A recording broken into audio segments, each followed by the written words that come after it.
Hello and welcome to How to Stay Married. So far. I prefer directing into the last one, so I'm now going to cut that in. Hi. Hi there. Welcome to How to Stay Married. So far. So far. And this week it really was nearly so far. It really. Why have you done that? Now I've got to, in the edit, I've got to do the change the bloody thing. Because mine looked so much higher than yours. Okay. Now we're back. She does fake kind of da da da da da. That's a bit annoying. She's doing fake eyebrow raises. If you're wondering why the hell he's telling you all this, is because this is also played out on YouTube, not just on iPod platforms.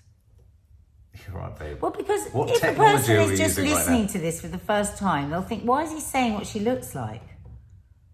Well, you can talk about visual things even Yeah, on you an can, audio podcast. I mean, that's a thing, isn't it? Anyway, I welcome. don't think we should waffle too much. Recently, I've been listening to it for your podcast, and you can literally hear people doing this waffle warm-up, and actually it's boring.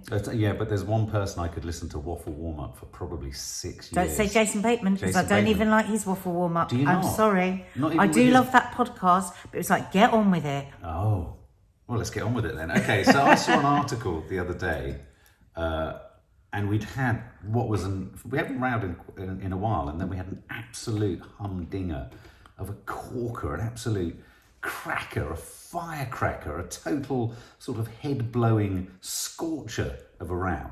When two Scorpios' tails come up at the same Two time, Scorpios go to war. it's not good. And then, interestingly, I don't know whether that sort of internal kind of spiritual radar that seems to be in all our iPhones suddenly kicked in. I had this article thrust in front of me on my phone for no apparent reason. Have you got marital hatred? I mean, what's the likelihood of that? After you screaming such horrible filth at me that possibly the public would have just been outraged to hear coming from your mouth. You did quite a bit of screaming yourself. And what I haven't told you yet was when I went upstairs, our bedroom window was open. Well, no, Which means the whole neighbourhood would have heard us. I popped out to the shops and there was a guy at the bus stop looking a little bit like that. Yeah. No, there wasn't. But it was a humding. It was an absolute humdinger of a row. And then this came through. Have you got marital hatred? And at that point, I said yes. First of all, there What is the marital general, that I think generally, Yeah. there is a school of thought that you should never have an argument like that. Yes. And when I talk to some of my friends about the way that we argue, they are absolutely horrified. And of course, it's horrible to lose control. It Well, tell leaves me, you what is it like feeling, losing it leaves control? you feeling, as you did equally. So don't start it again. I'll wait for you to control yourself. Okay, we're on. You've just lent out of your shop. Good. So I hope that makes it difficult for you when you upload it.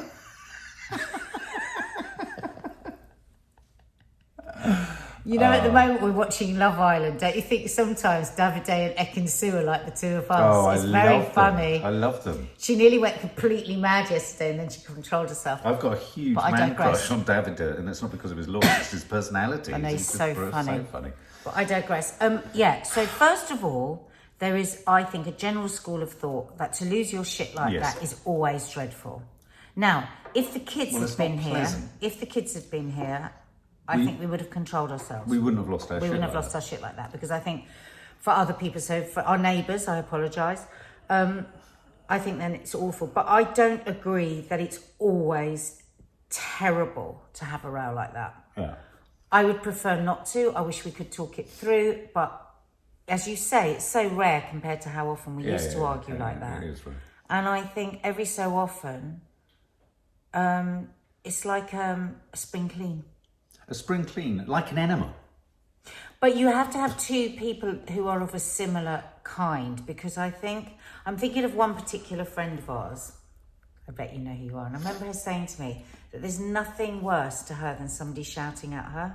And she's always been like that. And actually, our youngest is like that. I would never, ever shout at Kikki. She just can't take it. And so if you're in a relationship where one person can shout and the other person can't, I think that's truly Well, I can think of one person. But we always give as good as we get to each other. You know, some people can't deal with it, and I can think of one person, you know, a very important person who I've shouted at once, and it's still rumbling on many millions of years later. So Yeah. it's kind of, you do have to, I guess, acknowledge that. But sometimes I would. Some people, it feels like violence shouting. Yeah, but also I would say that sometimes, you know, we can't always be perfect human beings. No, we can't always be perfect human beings. But also, sometimes I think we as humans, if we overly straitjacket ourselves into not being able to express some emotions, negative emotions or excessive emotions or whatever, then that behaviour can get subverted into other much more damaging consequences. So it's like that age-old thing of, well, you might not row, but you can live in a really poisonous environment, an atmosphere. And anger is a valid emotion. It's just that when you lose your shit, when you lose your temper, you lose something from yourself. And I think so. And we ended up eventually discussing it. And actually, as I said to you, I apologise to you for the way that I was spoken to you. I didn't like it. I didn't like how I was. I turned nasty. I didn't like it for myself or for you. But where that had come from was that there was something that had been irritating me for a long time. Yeah. And so what happens is it's a drip, drip, drip into a bottle. The other person doesn't even know that that drip, drip, drip is going in. I was trying to suppress it so that I didn't have a discussion and I didn't have an argument. Yeah. And so for me, suppression is the worst thing. Yeah. And actually in the end, I said to you, can we please never have again where I say to you, can I just talk to you about something? And you go, oh, no! Because actually that's what had stopped me from talking about it earlier. It's that dog.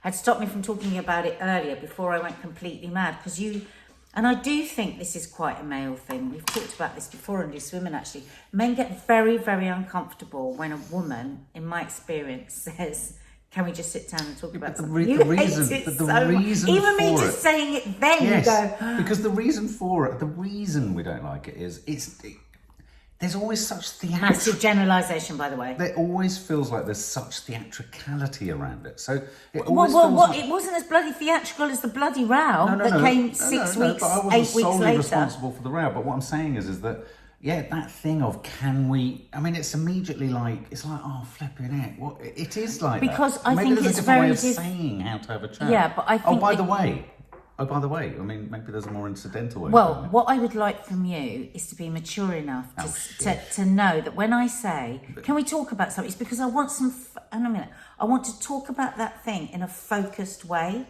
because I want to get my message across clearly and concisely. I don't want it to be in the mulch of everything else. Oh yeah, and by the way, it's because it's actually something that I'm feeling strongly. Yes. I would like it if you would say to me, listen, whatever it is, whatever your thing is. Oh, hang on, I've got something to say. And say, listen, this thing is actually really annoying me or upsetting me. Can I say though, again, sometimes we talk in mass generalisations, but there are also kind of obviously truths in this. I do think it's kind of allowed if you want to say, can we almost stop the narrative of life because we need to stop and sit and talk? Narrative of life. I want to say something now. If I was to say, right guys, I want to stop something now, I would be looked at with an arched eyebrow and I'd shut the fuck up and sling your hook. Promise me one thing, that when we finish this podcast, you rewind to 8 minutes and 20 seconds and you say, stop the narrative of life. Yes. Because being a wordsmith can sometimes make you look like a right knobhead. I love that phrase, knobhead. Because what you're saying, stop the narrative of life, is actually what I want to do. I want to stop the train. Babe, I am being but listen, but I want to stop the train. I want to just get my point across clearly and concisely so that we understand. Because I think I've always said to you, like even in the midst of our row, even in the midst of our row, I said, nothing that you are doing is with intention. You are a good, kind, respectful person. But this thing has slipped and it's just annoying me and I can feel it irritating me more and more and more, is what I would have said if I'd said, Mark, can I just talk to you? But what happened was, I didn't say that because you don't like the narrative of life to be paused, to be spoken to. So what happened was we had a batshit crazy Ekin-Su moment with us all screaming at each other. I was hating David each in this other. equation. Work went out the window. Everything went out the window. We didn't feel well. We probably ate chocolate that we shouldn't later. when actually that stopped the narrative of life much more, because it was like a fucking bomb coming into our life rather than a moment. I agree, but you're saying that that's because you hadn't decided to find an alternative way to break the information to me. You decided to do it. I don't want to find an alternative. I don't think there's any problem at all with saying, can we just talk about something? No. What would you like? All I was trying to say was that when there are occasions where I'm thinking, you know what, this is really niggling me, I don't stop the narrative because I just let it go. I just think, I let it go for ages and ages, but it was getting I don't worse. end up. My point is that I don't end up exploding like a lunatic. Okay. So anyway, so this article came to you, and you felt somehow. I didn't feel like I felt like I was on the receiving. Well, it's interesting, isn't it? Because when I saw the phrase marital hatred, do you struggle with marital hatred? It's actually a really good article. Yeah, it's really good. Have you got marital hatred? It's basically, it pivots around, it's an interview with a therapist called Terry Real. Looks like quite a character, doesn't it? Looks like such a character. 72 years old. Yes, quite a character. And he's written a book called Us, Getting Past You and Me to Build a More Loving Relationship. And in it, he talks about there being this thing which is quite normal to feel and have normal marital hatred, i.e., I think the thing that you're saying, which is, I think people would assume that to have a row, blistering row like the one we had the other day, is a bad thing, and that to feel negative things about your partners is something that you're always fear. You should fear. And also, I do genuinely, when I've observed other relationships, and I sometimes marvel, and sometimes I look at them and go, Jesus, why can't we be a bit more like that? I'm sometimes Why both. Can't we be a bit more like what? I'm going to explain. It's sometimes something that horrifies me, and I feel almost a little bit envious of. There's a huge formality and politeness in a lot of relationships where you see people almost like, do you literally put, and excuse the what language, are you going to say? do you actually put parts of your body near each other at night? Because the way you're talking to each other about strangers. A cup of coffee or a tea or what you're doing today or how you deal, I look at it and go, this is like a United Nations conference. It's so bizarre. And do you think that's often where people that are avoiding any sort of big emotion? Yes, and I think that is what I call the straitjacketed consequence of pushing down real emotions and really what you're feeling. That's not okay. Accept it. We overshare. We go on too much. Lots of people fucking despise us because of what we are, because we live in squalor and all these kind of things. And I don't sort my cupboards off. We don't care. We like squalor.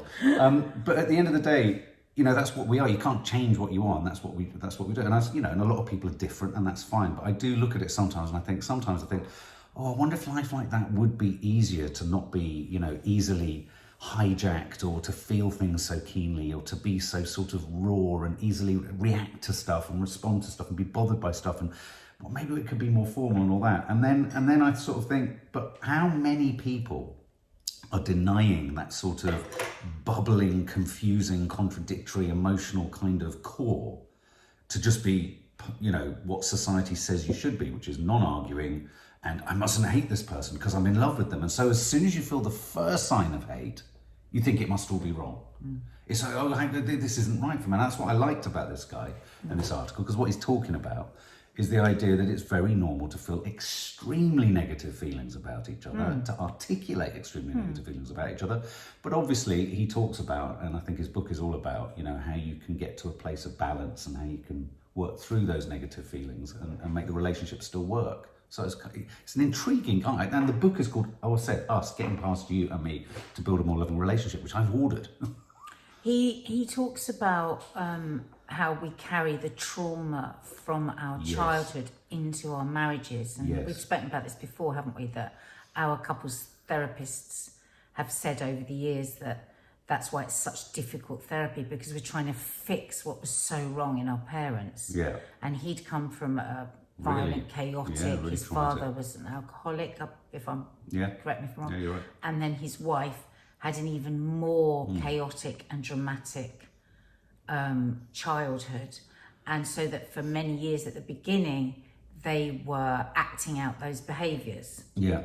Weren't they? And I think it's just a really important thing to remember that we bring our childhoods and we bring our parents' relationships to our relationships. Absolutely. We Well, I mean, absolutely do. I lifted his quote here. He starts off on this. So it's this inner child, the idea of the inner child in all of us. And, you know, I mean, a lot of therapy. Very interesting what he says about the inner child. He challenges Well, he does what challenge it. what we all just spout out now. Being your inner child. Yeah, hug your inner child, love your inner child, I do cherish love your my inner inner child, and all child. that kind of stuff. But can I just start? The He reason moves it on. the reason I like this guy is his opening comment about inner child is brilliant. He said, "I believe in inner child work, but I do remember years ago reading that Barbara Streisand threw a party for her inner child, and I thought, you know what, we're done. That's it. Don't throw parties for your inner child." But you're right. He talks about the adaptive child, which is the child that learned how to cope, and how we coped as a child. And he talks about how, you know, because you're in a trauma state when you're doing those adaptive things when you're a child, they hardwire into your personality and your emotional coping mechanisms, and they become baked into the patterns of behavior that you pursue in friendships, relationships. And I can see that in myself and in you. States of arrested So development, clearly. a state of Yeah. arrested development. And so Yeah. it's interesting because as, you know, someone who, you know, I do, through a lot of therapy, try to stay in touch with, well, in a weird way, I'm overly in touch with that adaptive inner child because it's what makes me enthusiastic about so many things and childlike in my kind of rapacious, I think, kind of consumption of all this kind of stuff and trying to get the crowd joining you. But it is also the maladaptive child that he talks about, which is where you keep this going, you know, your trauma, your upset, and you allow it to feed. And this is something I was talking to my mum about the other day, actually, about another issue that's going on at the moment. And I said, it is interesting. There is a jump off point where I think a lot of therapy can encourage you to constantly think about, well, I'm like this because of this, and this with my mum or my dad, And some people, I think some therapy, and that's why I think this guy's quite refreshing, I think some therapy allows you to just bask in that and lie in that and indulge in like inner childness and kind of like, whereas actually the challenge in life is to push beyond it. So I look That's at why I like Gestalt therapy, because it recognises Yeah. that and then it moves you through it. Yeah. I mean, there was somebody closer to me in my life who was into so much of that therapy Yeah. that it became absolutely exhausting because it was constant wallowing in What you the mean, not misery. Gestalt? You mean the other one? Not Gestalt, Yeah. just in another kind of therapy for years where it was just constantly, oh my God, somebody took this when I was sick, somebody took that. Yeah. And it's just becomes very exhausting for that Yes. person. You see it as well because you think, God, you're never coming out of that Yes. miserable Yeah. sort of box, really. Yeah, and I think, and in a weird way, you know, we've talked a lot about how, you know, relationships, as you've often said, is about working out what you saw, what you encountered, what you didn't sort out when you were a child, how you saw your parents. And so sometimes, you know, last week I said to Mum, I said, God, we should really pat ourselves on the back actually, because I feel we've got past that point. You know, I don't sit there pointing fingers and da. We talk about it. We've talked about With your mum. what's gone on exactly, and I think that is an example of being able to get past a maladaptive. Well, I the think maladaptive you've recognised more, and I think I've helped with that bit because I'm outside of your mum and yours and your mum's relationship to recognise the adaptive child in her. Yeah. And that's the point, isn't it? My mum's adaptations for her childhood, I know I can see them. I'll see them more clearly than she does because I'm not in them. So yeah, it's a good way of moving it on and, and actually saying, yes, that child went through this, but look at the way this child did it, and look at your strength and look at your possibilities and abilities. I mean, I wonder if actually there's a sort of next stage therapeutic book or realm that, in a weird way, you know, what I've managed, because you've sometimes talked about how, not jealous, because that's too strong a word, but how you like the way in which, though me and my mum have had a troubled kind of, you know, relationship, and it can spark up still now.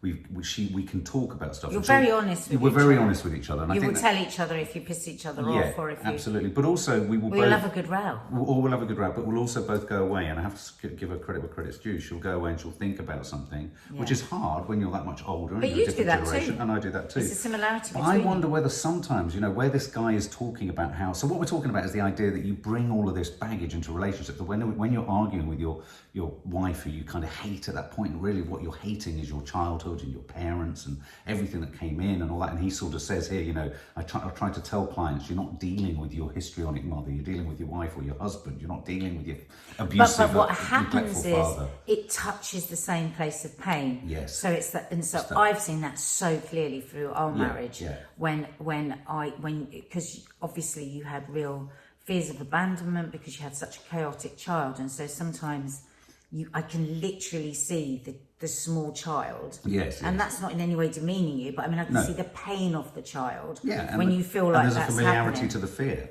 Yeah. There's a familiarity to the fear, and then there's a hormonal hit. But I'm wondering, is maybe lots of relationships could be helped by, yes, things like couples counselling and all that kind of stuff. But I wonder whether there's a new type of therapy that requires partners in a relationship to do healing with their parents. Because by doing healing with their parents, they can, not always, but I think... Our generation of No, I'm not suggesting it's easy, but I think it's something that perhaps... But I just think, just think that my parents' generation wouldn't get it. The majority of them. I mean, if I think most of my friends, instantly they would say their parents would go, I'm not navel gazing. I'm not doing all of that. Sure. Now, but I think if our kids, we're almost waiting for it, aren't we? We'll be like, let's do this. Yeah. But it is a generational thing. I mean, our parents, our grandparents were brought up to just stiff upper lip and push on, you know, and that's how I was brought up. Yeah, and that's definitely how I was brought up. But that could account for what I'm describing as a huge amount of formality I see in so many relationships. It's like, you know, I mean... But that's why I retreat and just look after myself. If I'm upset, I would, rather than cry in front of anybody, I would go away and cry to anybody. If I'm,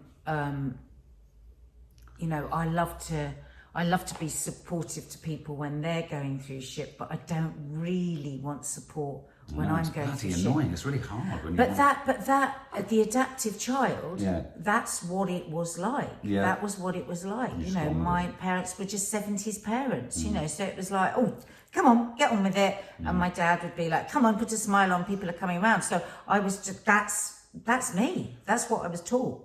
Which is interesting, because what I taught myself to deal with as an adaptive child is to be on my own, to go silent, to go creative, and to go inward, which is very hard when you're in a social context of a family, because of course that's going to be read and yet you reject being on your own. It's really odd. The worst thing in the world is when you're on your own. It's a push me pull you.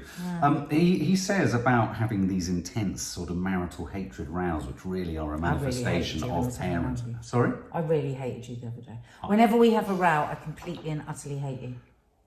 Yeah, no, I could tell.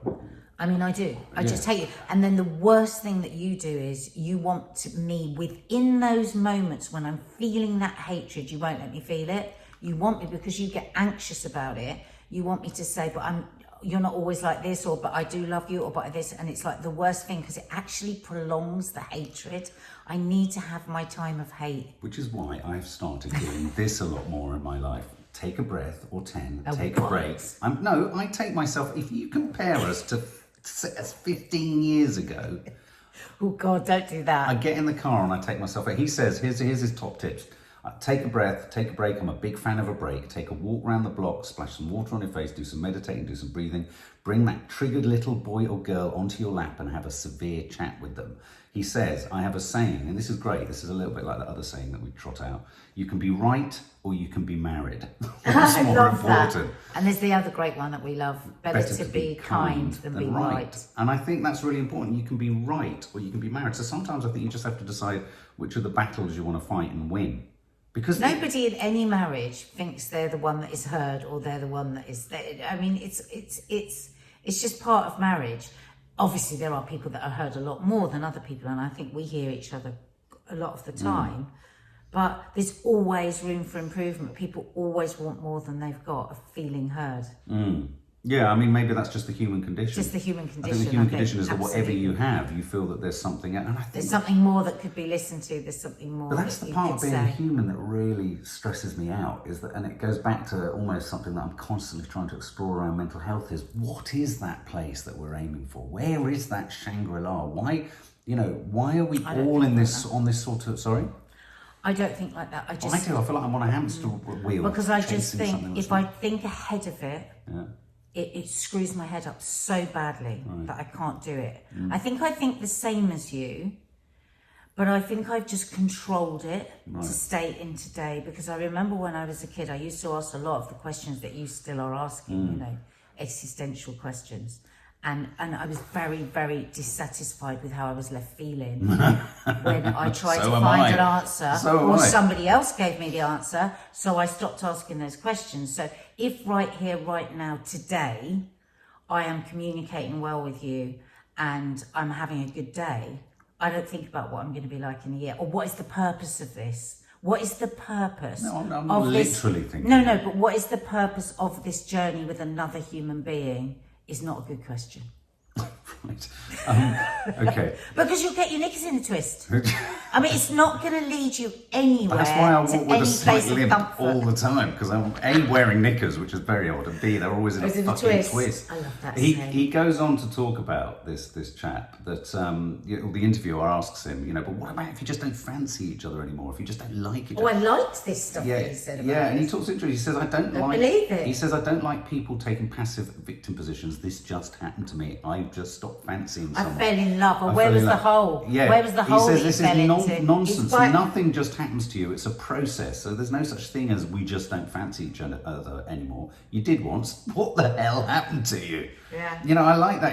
You know, and this idea, it happened, it just happened. No, it doesn't work like that. When it comes to infidelity, for example, I think you don't ask somebody why they cheat. It's obvious why you would cheat. It's fun, it's sexy, it's gratifying. You ask somebody why they don't cheat. I'm a monogamist. I don't cheat. I say no because it's not worth it to me. Now, wow, those statements are so powerful. Because you do hear people, oh, I don't know why I did it. And he said, just be honest. You did it because it was fun, it was exciting, Yeah. and it was sexy. Yeah.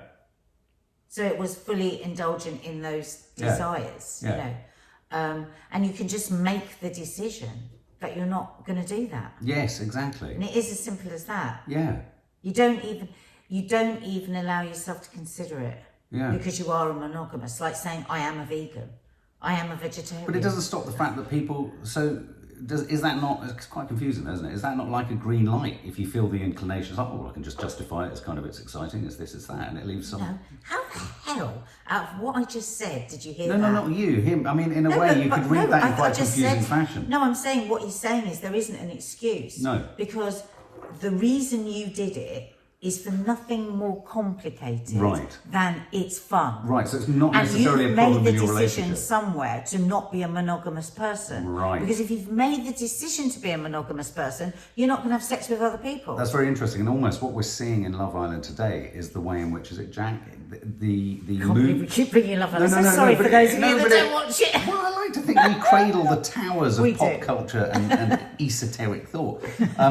But is it Jack? I think, you know, this idea that actually. He's got to try out how he feels by having sex with other people. Yeah. But it's this thing that I think a lot of people, men and women, indulge in, which is applying the sort of the misbehavior or the kind of the defects in their own behavior, applying it to someone outside of themselves rather than choices they're simply making for themselves. That's not based at all, actually, on any quality in the person that they're in a relationship with. So what I mean by that is that, you know, oh, I'm going to have a fling. Oh God, it can't be because I've just listened to my carnal fucking desires and just done something selfishly off my own back because it's there. Oh no, it's because you're really controlling. You really don't let me do this. I can never get a word in edgeways. Because all of that stuff might be a bit true, but it's Might be true. dealable with. But why you went and slept Yeah. with somebody else because it's Was fun, not- exciting and sexy. Exactly. That's what he's saying. Yes. Yeah. It's why he's quite a kind of odd-looking, kind of cool-looking sort of. You see his ring? He's kind of like, he'd frighten me. Yeah, check him Yeah, out. check him out. He then goes on to talk about the ideas of the feminine role in a relationship and the masculine role in a relationship. And there was just one quote that screamed out at me as something that I know we have a huge female following, but this really spoke to me. He says, generally speaking, grandiose women are more difficult to treat than grandiose men. Not always, but quite often. Grandiose women have advanced degrees in offending from the victim position. And such women, he goes on to say, can be righteously indignant, avenging angels. What does he mean by that? Righteously vindictive. Indignant, avenging angels. Well, it's the angels bit. Where does that bit come in? Well, because they feel that they're holier than thou. It's that holier than thou. Grandiose I wouldn't women, have him as my therapist. Grandiose women. I wouldn't are have more him as my difficult to treat. therapist if Well, that's his decision. Because I tell you what he's bringing in there. He's bringing in his bloody adaptive child. That's his opinion on his bloody mother. He goes on to say that he thinks that when women move out, so he talks about this idea of women being more masculine, the idea that, you know, we're in this society where, you know, women, you know, is feminism about women being more masculine in a masculine world, or is feminism about something completely different? And is everything about masculinism terrible? I mean, I think if you try and deny masculinity in all of its kind of aspects, recipe for fucking disaster, for sure. We all have a strong feminine and masculine side to us. And I think, you know, it's the process. Like sometimes I can feel very in my masculine side. Yeah. And I it's felt really very in my weird. feminine side when we were at the yoga retreat, because I allowed myself, I don't know what it was. I took this masculine success and You failure were thing off the my back. happiest I've seen you in a really long time. Yeah. Be more feminine, Be Mark. more feminine. But he says when women move out of the traditional feminine role and move into the traditional masculine role, and again, I suppose what he's talking about here is the idea that, you know, that sort of marital hatred thing maybe comes from us kind of insincerely or inauthentically occupying parts of the opposite gender's kind of, you know, roles, if you like. He says when women move out of the traditional feminine role and move into the traditional masculine role, they don't do a better job with it than men have. He says one of the things I think after 50 years of feminism is that women have finally earned the right to be as obnoxious as men have always been. Well, I think being obnoxious is part of being a human. And if it means that women are more vocal, it's like I always say, when people say to me, oh God, you were a bit nasty there, I thought you were nice. Well, I am nice and I can also be a bit nasty. Yes, it's true. People you know, struggle with the idea I talk about this 360-degree woman, because we are so often put into a box of we have to be nice, we have to be sweet, we have to be kind, we have to be nurturing, we have to be, which I love all of those things. But I also like to be arrogant, obnoxious, and I think it's not fair on men to say that that's just the masculine side. I it's agree. the human side. I agree. And his final line, which I really like, was what his sort of ethos and philosophy is, and this is something that, again, was why I think I want to read the book, and there might be things in it that are great to talk about. He says, really, what I want to teach practically is how to stand up to your partner and cherish your partner and love them all in the same breath. To cherish, very important. Yeah, cherish is important, but also standing up is important too. You know, to be in opposition to your loved one or your partner or your wife or whoever. And I've really struggled with this over the years, and you've been a great proponent of this, isn't to mean that the entire fucking structure of marriage is about to crumble and fall away. And that is, and I think that is the adaptive child and the maladaptive child. Of course it is, because your mum would storm off and you think this was it. And I understand that. Yeah. But I think a good relationship is about saying, God, we're going to go through tough times. It never means we're going to split up. Yeah, and it's important to know that. And I think, going back to what I was saying earlier, I think so many relationships with this formality are almost, as I say, straitjacketed, so scared that if they tip into that dark area, it's the first conventional sign that things are wrong. But I actually think it's intimacy. People tend to think of intimacy as just a sexual thing too often, and actually intimacy is getting into the down and dirty stuff of your characters. In a way, it's getting... And it's the unconditionality of your love, which is, I'm seeing this of you, I'm seeing that, I'm still here and I'm still going to be here. And that's marriage. There you go, guys. Ta-da. Subscribe if you haven't. Like it if you do. Don't like it if you don't.